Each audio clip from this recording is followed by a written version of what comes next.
दोस्तों जरा सोचिए, कुछ बच्चे जो दिन के वक्त बिल्कुल नॉर्मल होते हैं, लेकिन जैसे ही शाम होती है उनके शरीर में कमजोरी आ जाती है। पाकिस्तान के कुछ बच्चों को दुनिया ने सोलर चिल्ड्रन कहा था। डॉक्टर्स ने उनमें एक बहुत रेयर जेनेटिक न्यूरोलॉजिकल प्रॉब्लम पाई। रिसर्च के दौरान यह देखा गया कि उनके परिवार में कई पीढ़ियों से क्लोज रिलेटिव मैरिजेस होती रही थीं। इसी आधार पर साइंटिस्ट्स ने कहा कि कजिन मैरिज इस बीमारी का एक पॉसिबल कारण हो सकती है, लेकिन ये भी सही है कि ये अकेला और पक्का कारण नहीं माना जा सकता। हेलो फ्रेंड्स, आप देख रहे हैं ज़किया आज़ाद लर्निंग्स। आज हम कजिन मैरिज पर बात करेंगे, किसी को दोष देने के लिए नहीं बल्कि साइंस को समझने के लिए, ताकि हम अपने फ्यूचर के लिए सोच समझकर फैसला ले सकें।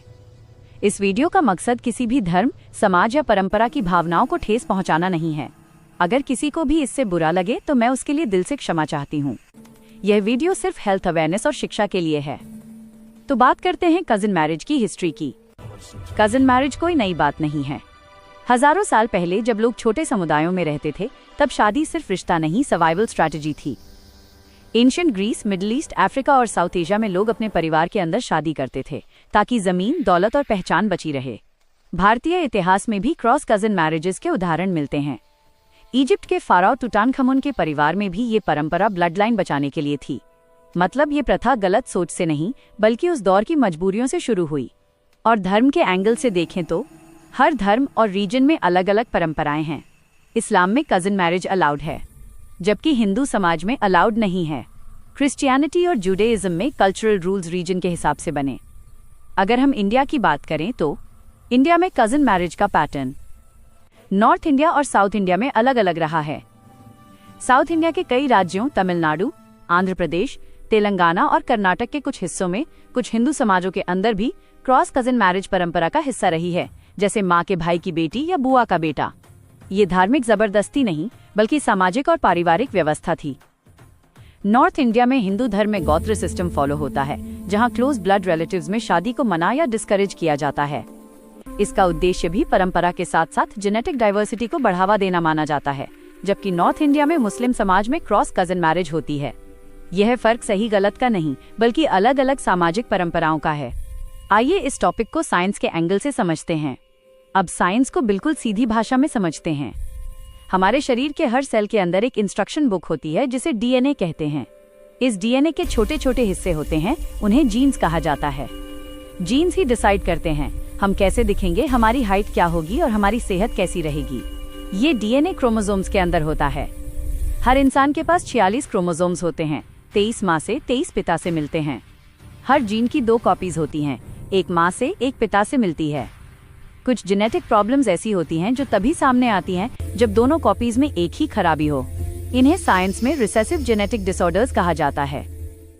जैसे मान लीजिए, माँ के जीन में एक छोटी खराबी है, बाप के जीन में भी वही खराबी है, तब बच्चे में बीमारी दिख सकती है। और नॉर्मल शादी में माँ बाप अलग अलग परिवार से होते हैं, इसलिए दोनों में एक ही खराब जीन होने का चांस कम होता है। लेकिन कजिन मैरिज में माँ बाप का जेनेटिक बैकग्राउंड काफी हद तक सेम होता है। इसीलिए साइंटिस्ट्स मानते हैं कि ऐसी शादियों में दोनों पेरेंट्स के पास एक जैसे रिसेसिव जीन्स होने की संभावना बढ़ सकती है। तो चलिए जानते हैं रिस्क कितना बढ़ता है। साइंस के मुताबिक नॉर्मल कपल्स में सीरियस बर्थ डिफेक्ट्स का रिस्क 2 से 3% होता है, और फर्स्ट कजिन मैरिजेस में ये 4 से 6% तक हो सकता है। मतलब रिस्क 2 गुना बढ़ जाता है। लेकिन ये याद रखिए, रिस्क का मतलब गारंटी नहीं होता। हर कजिन मैरिज से बच्चा बीमार ही हो, ये गलत है। आइए इसके कुछ प्रसिद्ध साइंटिफिक एग्जाम्पल देखते हैं। टुटनखमुन की कहानी। उनकी मौत कैसे हुई, इस पर सालों तक बहस चलती रही। किसी ने कहा खून हुआ तो किसी ने कहा एक्सीडेंट। लेकिन मॉडर्न डीएनए एनालिसिस और सीटी स्कैन्स ने जो सच सामने रखा, वो उनके खानदान की एक दर्दनाक दास्तान है। आइए इसे आसान भाषा में समझते हैं। संभवतः किंग टुटनखमुन के पिता अखेनतेन ने अपनी ही बहन से शादी की थी। उस जमाने में इजिप्ट के राजाओं मतलब फेरोज का मानना था कि उनका खून पवित्र है, इसलिए वो परिवार के बाहर शादी नहीं करते थे। इसका असर ये हुआ कि जब लगातार भाई बहनों में शादी होती है तो डीएनए कमजोर हो जाता है। इसे इनब्रीडिंग कहते हैं। इस वजह से किंग टुटनखमुन को विरासत में कई गंभीर बीमारियां मिली थीं। पहली, शारीरिक कमजोरियां। किंग टुटनखमुन सिर्फ एक शक्तिशाली राजा नहीं थे, बल्कि वो काफी बीमार रहते थे। डीएनए टेस्टिंग से पता चला उन्हें क्लब फुट था। उनका एक पैर अंदर की तरफ मुड़ा हुआ था। वो ठीक से चल नहीं पाते थे, इसलिए उनके टूम में 130 से ज्यादा चलने वाली लाठियां मतलब वॉकिंग स्टिक्स मिली हैं। दूसरा, उन्हें क्लेफ्ट पैलेट था। मतलब उनके तलवे यानी मुंह के अंदर के ऊपरी हिस्से में बचपन से ही एक छेद या दरार थी। तीसरी, कोलर्स डिजीज, यानी उनके पैरों की हड्डियां धीरे धीरे गल रही थीं, जिस वजह से उन्हें हर वक्त दर्द रहता होगा। मौत की असली वजह, किंग टुटनखामुन की मौत सिर्फ 19 साल की उम्र में हो गई थी। साइंटिस्ट्स का मानना है कि उनकी मौत के पीछे 3 बड़े कारण एक साथ जुड़े हुए थे। फर्स्ट, कमजोर इम्यूनिटी, इनब्रीडिंग की वजह से उनका शरीर बीमारियों से लड़ नहीं सकता था। सेकेंड, मलेरिया, डीएनए में मलेरिया के पैरासाइट्स पाए गए हैं। एक आम आदमी के लिए मलेरिया शायद जानलेवा ना हो, लेकिन टुटनखामुन के लिए ये भारी पड़ गया कमजोर इम्यूनिटी की वजह से। तीसरा, हड्डी का टूटना, उनकी मौत से थोड़ा पहले उनके पैर की हड्डी टूट गई थी। कमजोर इम्यूनिटी की वजह से वहां इन्फेक्शन फैल गया होगा। और सबसे दुखद बात है कि टुटनखामुन ने खुद भी अपनी बहन से शादी की थी। उनके 2 बच्चे हुए, लेकिन उन बच्चों के डीएनए में भी वही जेनेटिक कमी थी जो टुटनखामुन को अपने माता पिता से मिली थी। इस तरह ये महान खानदान उनके जीन्स की वजह से हमेशा के लिए खत्म हो गया।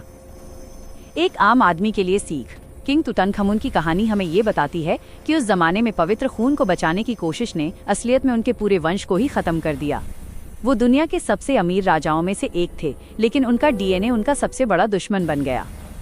शायद किंग टुटनखामुन किसी साजिश का शिकार नहीं हुए थे, बल्कि शायद वो अपने ही पूर्वजों एंसेस्टर्स की गलत परंपराओं और कमजोर जीन्स की वजह से मौत के मुंह में गए। दूसरा example, Habsburg royal family. Europe की हैब्सबर्ग रॉयल फैमिली में कई पीढ़ियों तक कजिन और क्लोज रिलेटिव मैरिजेस होती रहीं।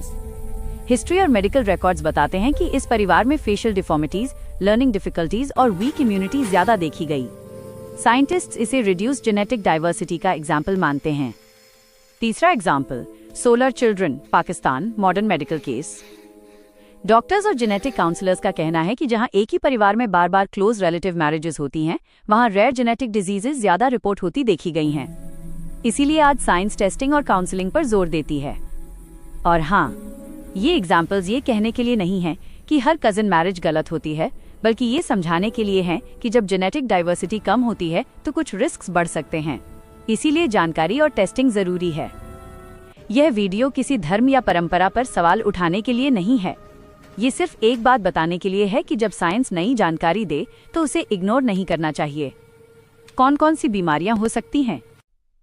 अगर परिवार में पहले से जेनेटिक प्रॉब्लम हो तो इन बीमारियों का रिस्क बढ़ सकता है। थैलेसीमिया, सिकल सेल एनीमिया, कुछ जन्मजात दिल की बीमारियां, सुनने या बोलने से जुड़ी पैदाइशी दिक्कत और कुछ रेयर न्यूरोलॉजिकल प्रॉब्लम्स, लेकिन हर परिवार का रिस्क अलग होता है। साइंस किसी को मना नहीं करती, साइंस सिर्फ अवेयर करती है।